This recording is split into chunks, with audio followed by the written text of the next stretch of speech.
Nos acompañan delegaciones de Bolivia, Brasil, Canadá, Chile, Colombia, Cuba, Ecuador, México, Paraguay, Perú, República Dominicana, Uruguay y Venezuela.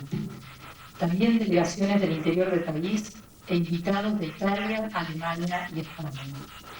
Están también los compañeros miembros del Comité Ejecutivo de ALAMES, Edmundo Granda, Saúl Franco, Francisco Rojas Ochoa. Me gustaría también mencionar la presencia de compañeros de diversas instituciones de Brasil, en especial de Abrasco, de CEBES y de CONASENS. En este momento tengo el gran honor de presentar al sanitarista José Carlos Escudero, gran amigo, solidario, compañero de ALAMES. Él está a cargo de la conferencia Juan César García, conferencia inaugural de los congresos de ALAMES. Es una tarea, además de agradable, el presentarlo, muy sencilla, ya que casi todos lo conocen. Juan César García, gran sanitarista argentino, es el nombre que se ha elegido para distinguir a esta conferencia inaugural. Aceptar esta conferencia habla de su gran valentía. Todos sabemos que nadie es el mismo después de esta experiencia. Según sus propias palabras, José Carlos Escudero es médico sanitarista y sociólogo. Fue funcionario técnico del gobierno argentino e investigador de la Organización Mundial de la Salud. En su exilio fue profesor de la Universidad Autónoma Metropolitana en México. Es profesor titular concursado en las Universidades Nacionales de Luján y La Plata. Y ha sido profesor titular invitado en las Universidades Nacionales de Buenos Aires, del Centro y del Nordeste. Fue convencional nacional constituyente en 1994 e intentó elevar la salud y la nutrición al rango de derecho constitucional, fracasando casi totalmente. Con ustedes, José Carlos Escudero.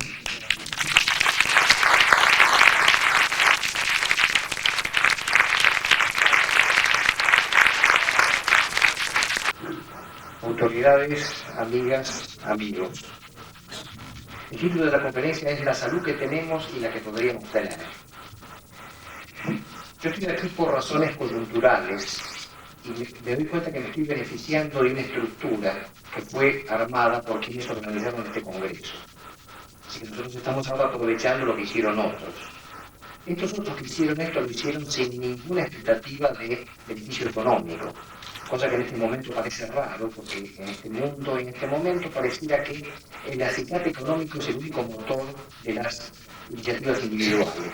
Los compañeros que organizaron esto demuestran que esto es falso. Quiero mencionar sus nombres: Magdalena Garraza, Jorge Cohen, Enrique Krepla, Susan López, Liliana Mayoral, Gildo Prado, Alicia Storkiner, Débora Tájer y Enrique Vicillac. Hay muchos otros nombres que trabajaron en esto y hay varios grupos en provincias argentinas que ayudaron a esta estructura, cuya coyuntura aprovechamos los que coyunturalmente estamos aquí hablando con ustedes. A todos los que organizaron esto, mi agradecimiento y mi admiración. La conferencia esta lleva el nombre de Juan César García, que es un sanitarista argentino casi desconocido en nuestro país y muerto tempranamente. Quizá el recuerdo de su trayectoria nos ayude hoy. Su primera ocupación profesional fue la de pediatra, especialidad donde confluyen médicos con sensibilidad social. Consciente que los cuadros de enfermedad y muerte que enfrentaba como pediatra tenían explicaciones que iban mucho más lejos que los microorganismos invasores o las equivocadas pautas culturales de los enfermos, Juan César García estudia sociología para buscar un nivel explicativo mayor que esto evidenciable sencillamente. En algún momento, Juan César García debe haber pasado por una experiencia que es muy común, aunque sean pocos los que terminan asumiéndola en su real magnitud. Como escribió un argentino mexicano, en el caso de un salvadoreño que pasó por esta experiencia, cito: esta visión de la desigualdad dolorosa y culpable para aquellos que no tienen el alma anestesiada, en nuestros países suele ser la simiente inicial del radicalismo revolucionario en aquellos que se empeñan en ajustar su vida a sus creencias. Juan César García asumió este desafío y ajustó su vida a él. Terminó trabajando como funcionario internacional, en un momento en que ser funcionario internacional era más fácil que ahora. En su trabajo, y cuidando su situación laboral, porque no se trata de suicidarse, aplicó el instrumento que consideró más idóneo para describir la causación de las enfermedades y la asignación de recursos para combatirlas. En el caso de él fue este instrumento el materialismo histórico. Lo tradujo en un cuerpo de publicaciones, de participación en reuniones de toda índole y sobre todo utilizó su tiempo y sus esfuerzos en ayudar a infinidad de jóvenes latinoamericanos, en el desarrollo de instrumentos críticos para interpretar la realidad médico-sanitaria. Muchos de los que están aquí, no tanto los argentinos, porque nuestra historia argentina es especialmente terrible. Argentina fue el país de los bastones largos que destruyeron la universidad que era posiblemente la más adelantada de América Latina, el país de la AAA que prefiguró el genocidio y el país del genocidio del 76, un país muy duro la Argentina. Paradojalmente, don César García, argentino, tiene muy pocos discípulos argentinos. Pero en el resto de América Latina ha tenido muchos discípulos, algunos de los cuales están aquí, o están aquí los discípulos de esos discípulos. La muerte de la mayoría de las personas son prematuras. En el caso de Juan César García, la prematurez de su muerte fue extrema, injustísima. Lo hubiéramos necesitado mucho en los sombríos tiempos que estamos viviendo ahora. Hace 35 años que soy sanitarista. Cuando estudiaba sanitarismo y cuando era un tecnócrata joven, se nos enseñaba que el desarrollo, entre comillas, medido por economistas, y en general la expansión de los consumos eran requisitos indispensables para contar con una buena salud colectiva. Esto ha sido cuestionado después, por lo menos de dos maneras. En primer lugar, porque ciertas formas de desarrollo y el aumento de los consumos y el productivismo son ecológicamente inviables y comprometen a la biosfera. En segundo lugar, por lo que pasó con la salud en Cuba. Pese al colapso del sistema mundial del que Cuba se apoyaba y al exacerbamiento del bloqueo norteamericano, Cuba, utilizando recursos de un tercer mundo pobre, se da el lujo de tener un nivel de salud del primer mundo. Hay cosas que criticar en Cuba. La intolerancia con la heterodoxia cultural o con elecciones sexuales heterodoxas o con las heterodoxias políticas. Pero la salud cubana es irreprochable. Salud que por supuesto es muchísimo mejor que la salud de Argentina. Esto debería llenar de vergüenza a los responsables de nuestra salud nacional, si no fuera que pareciera que la vergüenza entre ellos es un recurso escaso. El último caso en este sentido es el desarme del Instituto Malbrán.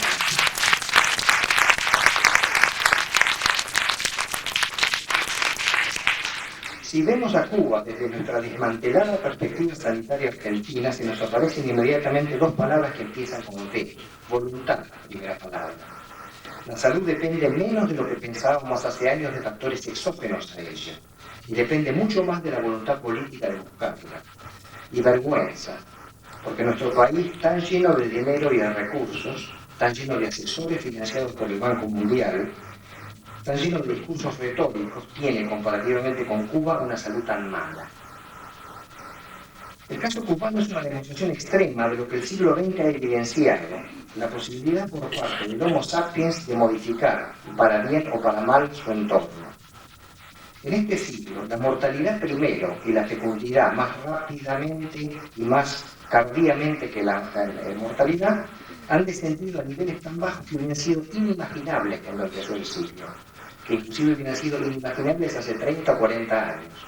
Esperanzas de vida al nacer de 80 años, tasas de mortalidad infantil de 5 por 1000, tasas globales de fecundidad de 1,5.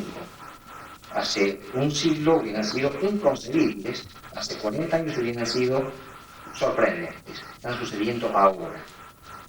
El aplauso sobre el descenso de la mortalidad ha sido unánime, sobre el descenso de la fecundidad hay opiniones divididas, pero ambos hechos demuestran el dominio que el Homo sapiens ha llegado a tener sobre la naturaleza, la vida y la muerte. Hecho también demostrado por el agujero de ozono y el calentamiento planetario, cambios climáticos que son resultado de actividades humanas, por primera vez en la historia del planeta, por la disminución de la biodiversidad y también por la posibilidad, improbable pero factible, que el Homo sapiens se elimine a sí mismo junto con todas las demás formas de vida en ciertos escenarios que puedan ocurrir en circunstancias de guerra nuclear. Siglo contradictorio el nuestro. El siglo XX ha sido el siglo donde el asesinato se industrializó, comenzando con los millones de varones jóvenes muertos en las fábricas de muerte que resultaron ser las trincheras en la Primera Guerra Mundial, siguiendo con las masacres de armenios y los gulags del estalinismo, y terminando con el mayor ejemplo de homicidio colectivo de la historia, las cadenas de montaje establecidas por el nazismo para matar gente. Las cifras que surgen de esto son tan monstruosas que despiertan más extrañamiento que horror. 6 millones de judíos y por lo menos un número similar de no judíos, homosexuales, comunistas, socialistas, gitanos, pacifistas, cristianos, asesinados en campos de exterminio. 3,5 millones de prisioneros de guerra soviéticos muertos de hambre y enfermedades. Esta última cifra se menciona poco, se debería mencionar más. El siglo XX homicida, que es otra consecuencia del Homo sapiens, que es a la vez Prometeo y Caín, es el que inventó el bombardeo aéreo de poblaciones civiles. El rosario de Shanghái, Guernica, Varsovia, Rotterdam, Londres, Hamburgo, Dresden y Tokio culmina con la máxima monstruosidad de Hiroshima y Nagasaki. Debemos recordar también, la memoria no es solamente, como dijo Rodolfo Walsh, el cementerio de nuestros desaparecidos, sino también una guía para el futuro. Debemos recordar que tan recientemente como los años 70, y aprovechando una coyuntura política que le era favorable, la aviación de los Estados Unidos arrojó sobre Vietnam, país que intentaba liberarse, más toneladas de bombas que las que arrojó en el total de la Segunda Guerra Mundial. Vietnam tuvo 2 millones de muertos civiles. El siglo cierra con un gran brote de narcisismo colectivo, estimulado por industrias que lucran con esto, desde los medios a la moda. El Homo sapiens de la posmodernidad del fin de siglo, que pareciera haber abandonado un sentido trascendente de la historia o de la vida, tiene pocos o le desestimulan impulsos solidarios, generosos o caritativos.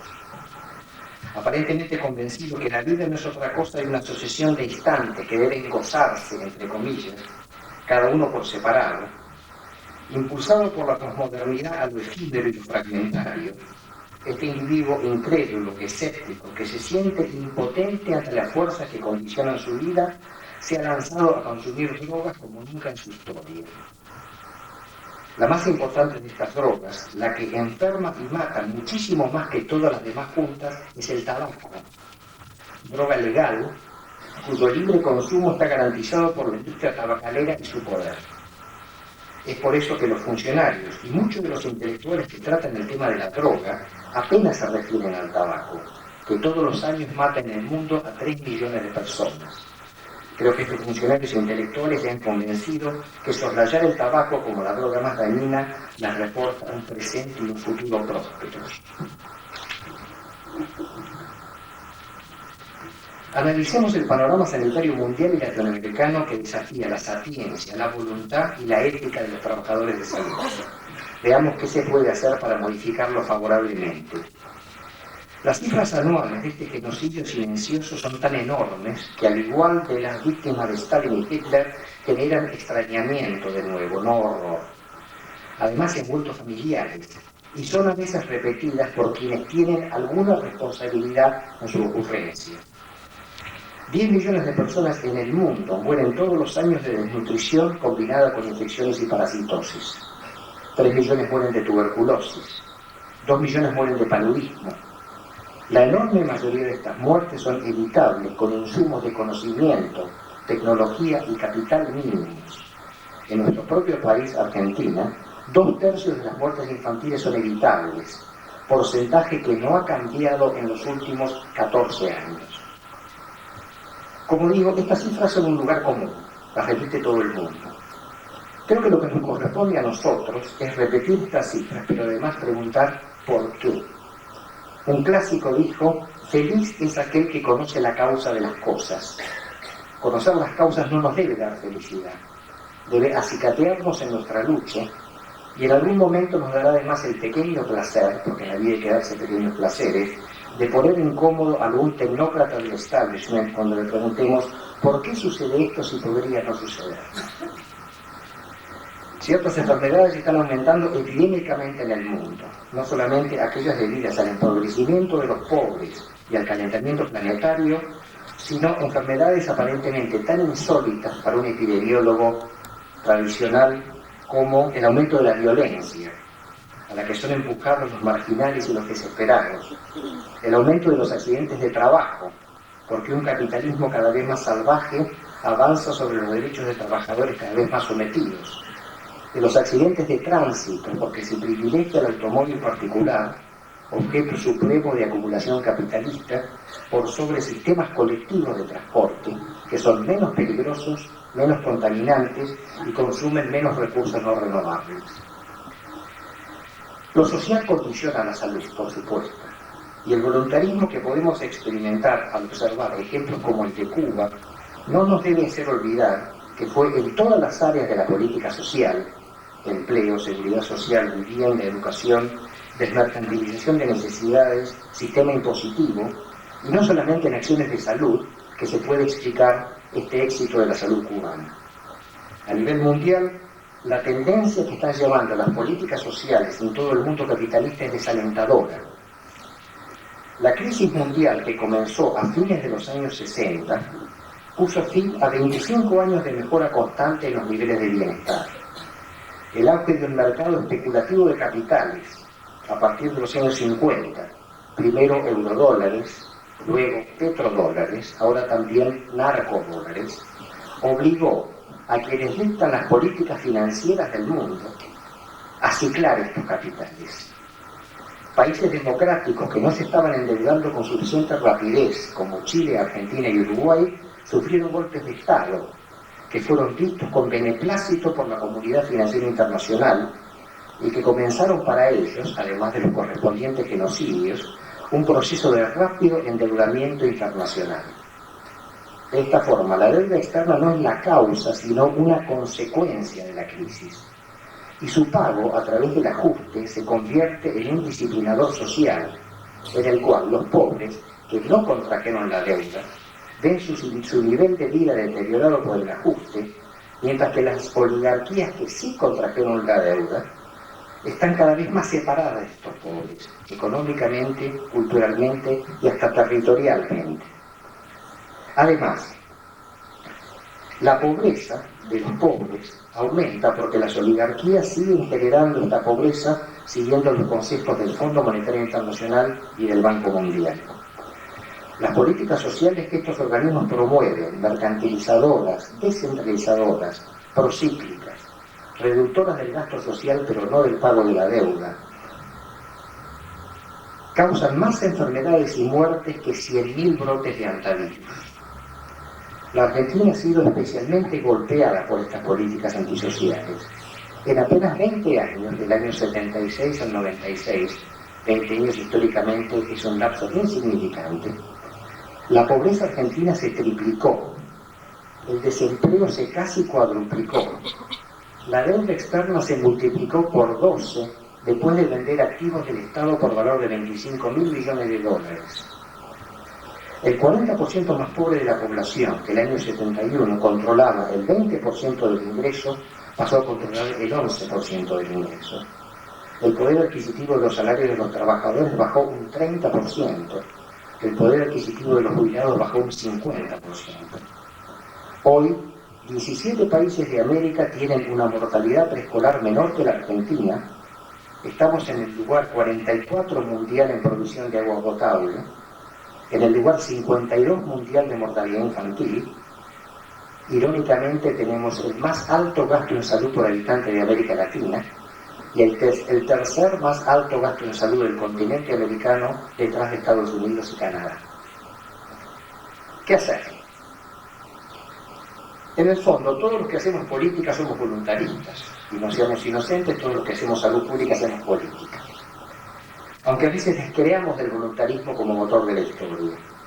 En el fondo siempre actuamos como si pensáramos que de los individuos depende el devenir futuro de la historia. Pasemos a preguntarnos, ¿qué podemos hacer para revertir una situación sanitaria tan vergonzosa? Aunque la fría razón nos indique otra cosa, a veces, nos resistimos a pensar que la historia ha terminado, que las fuerzas anónimas que nos gobiernan son todopoderosas, que la tasa de interés de la Reserva Federal de Estados Unidos pesa más que los 10.000 argentinos que se mueren de hambre todos los años. Tenemos una ventaja técnica sobre lo que se sabía acerca de la salud hace 30 o 40 años. Las medidas que puedan rápida y económicamente mejorar la salud colectiva son hoy archisabidas y están agrupadas en lo que se entiende generalmente como atención primaria de la salud. Si se aplicara esto, el grueso del sufrimiento sanitario desaparecería rápidamente, aquel componente evitable, que es la mayor parte del sufrimiento, lejos. Sin embargo, no va a ser fácil que esto suceda, no nos engañemos. Estas medidas, que aparentemente son asépticamente tecnocráticas, afectan el núcleo central de la acumulación capitalista de hoy. Cuando a fines de los 70 Juan César García escribía que el capitalismo, a través de sus actividades de salud, genera disciplina, facilita el comercio, mantiene sanos a los obreros que explota y gana dinero, no tuvo en cuenta, ni pudo tenerlo por su muerte, la situación que pasa ahora. Ya no es necesario tener sanos a los obreros. En un escenario de altísimo desempleo y rotación de trabajo, al enfermo se lo expulsa y su lugar es ocupado por un desempleado que está desesperado por trabajar como sea. De la disciplina se ocupan la tecnología, los cuerpos militares de élite, los deportes espectáculos como el fútbol y los medios de comunicación de masa. El comercio viaja en containers. Lo que le queda al capitalismo, con mucho más énfasis que nunca, es que la salud sirve para ganar dinero, masas enormes de dinero. Quien ofrece salud está siempre cerca de ofrecer bienestar, belleza, inmortalidad. Esto, impulsado mediáticamente, puede llegar a convertirse en el consumo supremo. El gasto mundial anual en salud es $1.600.000 millones. Para decir esto de otra forma, es un 1, un 6 y 11 ceros de dólares por año.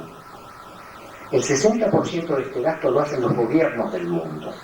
Y es tarea del Banco Mundial conseguir que la mayor proporción posible de esto se canalice a manos privadas para poder obtener beneficios sobre las inmensas sumas de capital que se han acumulado, que tanto preocupan a los banqueros y que también pueden aplicarse diagnósticos y tratamientos nuevos en salud, aunque su costo sea enorme de estos tratamientos, aunque su costo sea enorme, aunque su cobertura sea limitada, aunque su eficacia sea cuestionable y aunque por supuesto su igualitarismo sea negativo. Esta es la jugada estratégica, y esta estrategia, pensada centralizadamente por gente muy inteligente, es aplicada entre nosotros por emisarios intermedios, que no precisan ser muy inteligentes porque reciben de la casa matriz un libreto muy detallado.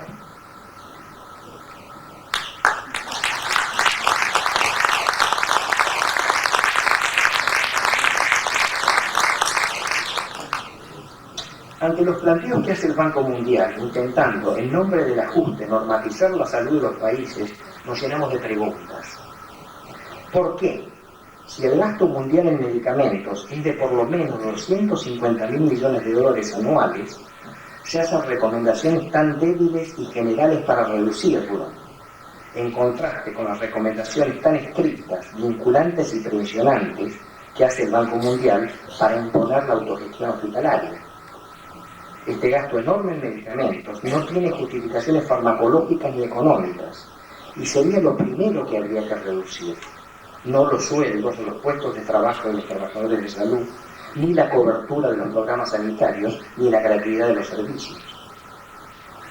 ¿Por qué? Si gran parte de la patología fácilmente evitable en nuestro planeta corresponde a la combinación desnutrición, infección, parasitosis, no se plantea la distribución masiva de alimentos de forma desmercantilizada en función del imperativo ético, es un crimen monstruoso que muera gente de hambre en un planeta donde el alimento sobra. ¿Por qué? Si el sistema de salud de los Estados Unidos es un ejemplo para no seguir, porque es caro y malo, se nos insta a adoptar en América Latina recetas que en Estados Unidos fracasaron. Si el Banco Mundial quiere que tengamos una buena salud, le sugiero que utilice ejemplos cubanos y que sus cuadros de funcionarios técnicos y asesores sean llenados a la brevedad por técnicos que actualmente trabajan en el Ministerio de Salud de Cuba. O que por lo menos tome ejemplos de países donde al capitalismo le ponen límites estados y sociedades civiles fuertes, como Suecia, Canadá, Gran Bretaña, Japón. ¿Por qué? Si tanto de los préstamos del Banco Mundial, además de endeudar a los que los reciben, tiene como resultado consecuencias ecológicamente dañinas, construcción de grandes represas, estímulo a agriculturas que usan excesivas cantidades de energía, fertilizantes y plaguicidas químicos, pérdidas de biodiversidad. ¿Por qué se persiste en esto que daña quizás irreversiblemente a la biosfera? ¿Será que para el Banco Mundial el ciclado de capitales tiene prioridad sobre el futuro del planeta? Una pequeña anécdota personal. Yo fui representante, de la Universidad de Luján en un convenio con el Banco Mundial. Viendo esto de cerca uno se da cuenta cómo funciona la máquina. Los convenios están llenos de asesores, consultores, expertos, consultorías que comen gran parte del préstamo. Mi universidad tiene que pagar como fondo de contrapartida del préstamo un monto de dinero que por supuesto le impide gastar dinero en otra cosa. Y todo, fondo de contrapartida, expertos y préstamos, aumenta la deuda externa argentina. Yo tengo la sospecha que un objetivo importante de estos préstamos es aumentar el endeudamiento externo de la Argentina y de países que entran en el mismo juego. ¿Por qué? Si se ha demostrado hasta el hartazgo que los programas de ajuste empobrecen a los pobres y enriquecen a los ricos, no se intenta paliar este daño poniendo en práctica programas de salud masivos para satisfacer de una forma no mercantil las necesidades sanitarias de la gente, mucha de la cual está orillando el límite de la supervivencia. ¿Por qué? Por último, si el Fondo Monetario Internacional y el Banco Mundial jugaron un papel tan importante en el endeudamiento de América Latina y en el apoyo a los gobiernos nacionales que contrajeron la deuda, muchos de los cuales eran dictaduras militares genocidas, no se nombra una comisión internacional para que investigue este momento oscuro de la historia. Hablemos un poco del gran insumo que nos falta para tener una buena salud, que es el poder político. La salud que se nos impone hoy está en el centro mismo de la acumulación capitalista como nunca en la historia. El capitalismo al cual el Estado y la sociedad civil no le ponen límites, se ocupa exclusivamente de ganar dinero y de su propia perduración. El gobierno de cualquier país que tome medidas que el capitalismo vea como perjudiciales, estos gobiernos van a ser hostigados, y si la correlación de fuerzas lo permite, van a ser derrocados. Como latinoamericanos, recordemos cuál fue el destino de los irreprochablemente democráticos gobiernos de Guatemala en los años 50, de Brasil en los años 60, de Chile en los años 70 y de Nicaragua en los años 80. En una lucha política que no tiene ni pausa ni final, tendremos que tener el máximo de inteligencia, cabeza fría, flexibilidad e imaginación para confrontar con un adversario que hoy es tan poderoso. El poder político, cuya búsqueda y construcción no se encuentra en ningún libro de texto estándar sobre salud pública, es el insumo mágico que a través de su aplicación puede ofrecer una buena salud a la población. ¿Cómo se construye ese poder? No hay recetas. Puede guiarnos lo que ha sucedido en varios países de América Latina, en Brasil, en Venezuela, en Uruguay. ¿Qué pasó en estos países? ¿O qué está pasando? La gestión municipal y local de una buena salud sirve para mejorarla, pero por añadidura sirve de base para la construcción de un poder político que pueda proyectarse a todo un país. No sé si conocen una cosa que se está diciendo de este congreso. Se dice, este es un congreso de zurdos. Para los que no son argentinos, zurdo es decir izquierdista. Congreso de zurdos quiere decir Congreso de izquierdistas. Yo cuando escuché esto me acordé que, o reflexioné que el senador McCarthy de Estados Unidos lleva muchos años muerto, pero su espíritu campea por la Argentina de 1997. ¿Me dan cuenta? El macartismo como situación permanente. Bueno, yo soy de izquierda. Yo creo que algunos de los que están aquí también se autodefinirían como de izquierda, alineándose en uno de los términos de la dicotomía que se difundió a partir de la Revolución Francesa. Casi por definición, la izquierda prioriza la salud. Cuando se habla de causación de enfermedades, la izquierda prioriza las explicaciones sociales, aquellas que pueden modificar el perfil de mortalidad si la sociedad cambia. Tengo la impresión que la derecha tiende a privilegiar la administración y la gestión de ciertos recursos de salud, ciertos recursos que yo colocaría en una especie de nivel intermedio. Cuando se trata de analizar las causas de las enfermedades, tengo la impresión, de que lo vamos a discutir en los próximos días, que la izquierda privilegia las causas difíciles o imposibles de modificar, como el clima, causas reduccionistas como los gérmenes, o causas que culpabilizan a las víctimas, como su limitada educación sanitaria o lo destructivo de sus pulsiones. Sin embargo, independientemente de la dicotomía derecha e izquierda y en qué lugar nos colocamos en ella, pienso que los que estamos en ámbitos como este congreso que se inaugura hoy es que hemos elegido trabajar en el área de salud. Hemos decidido trabajar en ella y pensar en ella en vez de hacer alguna otra cosa en algún otro área. Es algo serio la salud. La mercancía que se vende para dar salud o con la excusa de dar salud debe estar sujeta a un control técnico y ético mucho mayor que cualquier otra mercancía. El funcionario, tecnócrata o trabajador de la salud debe estar dispuesto a un escrutinio ético mucho más estricto que si trabajara en algún otro lugar.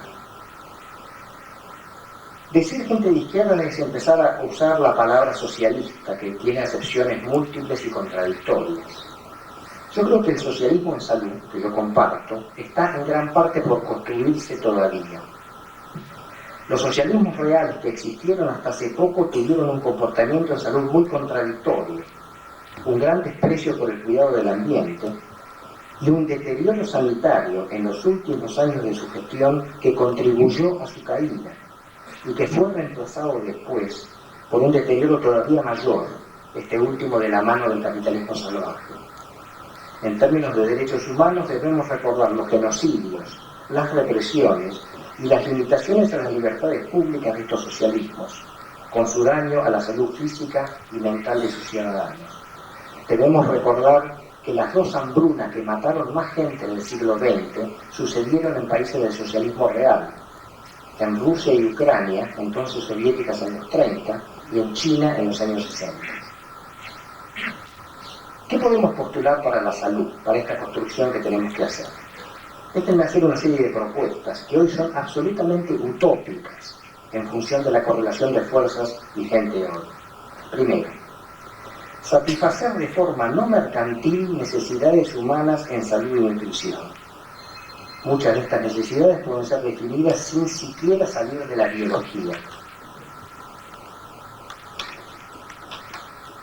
Segundo, la planificación de la salud desde la oferta, satisfaciendo estas necesidades, y no satisfaciendo una demanda mercantil donde pesan los ricos y donde pesan los proveedores de la industria de la salud. Tercero, la regulación de esta oferta administrando recursos que siempre van a ser escasos, en función de que las necesidades en salud son ilimitadas, pero cuya asignación debe partir de un debate democrático en la sociedad. Cuarto, que en esta oferta de servicios intervengan criterios de verificación científica de su utilidad. Quinto, la oferta de soluciones mano de obra intensivas y no capital intensivas para los problemas de salud. Esto absorbe desempleo, mejora la situación psicológica y no digamos económica de los trabajadores de salud. Por supuesto, mejora la salud de la gente y además suele ser la solución más eficaz.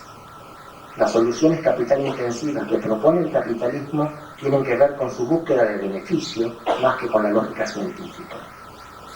Sexto, el estímulo a formas de autocuidado, de gestión local de recursos de salud, aunque recordando que los recursos deben ir de la riqueza a la pobreza, haciendo acción positiva, y instando a la participación popular en todas las formas organizativas.